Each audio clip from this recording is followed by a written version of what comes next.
Welcome to Development Book Club. Today we continue with Turning the Wheel of Truth, and we'll hop into the first two of the Noble Truths today. To begin, some notes on the first Noble Truth, which is the truth of the existence of dukkha, or suffering. Here it's important to note that the Buddha is not implying that life is miserable. Most things have a mixture of pleasure and pain and neutrality in them. It's just that human experience is characterized by a constant restless quality, or disquietness, we could say even. Life does have its dark side, and it can be painful at times, but we often make it even more painful for ourselves. We continue this unnecessarily by wanting the happiness to last, or the painful aspects never to manifest themselves in life at all. Additionally, it's important that we understand that the Buddha's teaching separates different types of dukkha, or what's translated as suffering. But there's three. So the dukkha, number one, that we experience because of the way life apparently is. Number two, the dukkha that is created emotionally from not wanting things to be that way. This is where we're adding to it. And three, the dukkha from assuming that we are unalterably bound to a life of suffering, kind of a despair. Just some extra notes there for the first Noble Truth. The second Noble Truth is the craving, about craving, right? So the arising of suffering comes from this tanha, or craving. There's a couple different types that he covers here. So there's craving to be. Life is always, like the idea that life is always going wrong, and what to do about it. And so the idea is where there is inner strength, people can go into war zones and other places of despair with a desire to offer themselves in service and experience great love and joy. Therefore, the state of mind that we experience in our lives is not dependent on external conditions. The world of suffering changes into a place that brings forth goodness when we can consciously relate to it rather than identify with the circumstances that we are thrown into.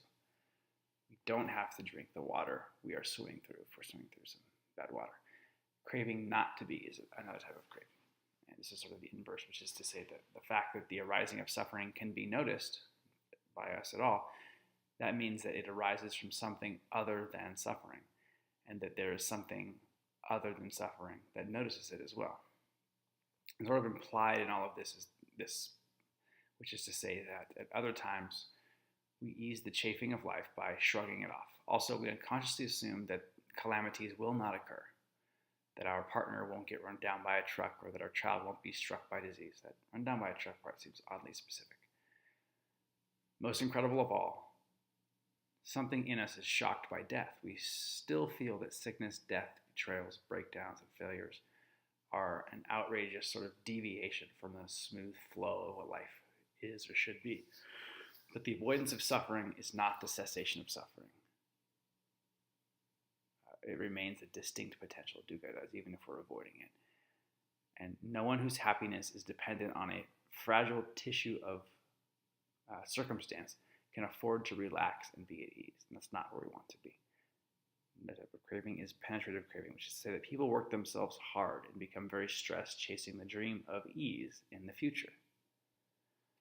And naturally, the tendency towards sort of aggressive or unscrupulous go-getting or achievement will reinforce the drive to get something in the future by being greedy in the present. So this idea that we are a how rather than a who. And finally, however, if we cultivate attention to what is arising in the present in ourselves and around us, in whatever form the present moment takes, our mind begins to reveal its own buried treasures, which is to say sensitivity, confidence, and serenity. In other words, we establish a thirst-free relationship with the senses. So thirst is, again, this word for craving, which is the arising of suffering. And that gives us both poise and understanding.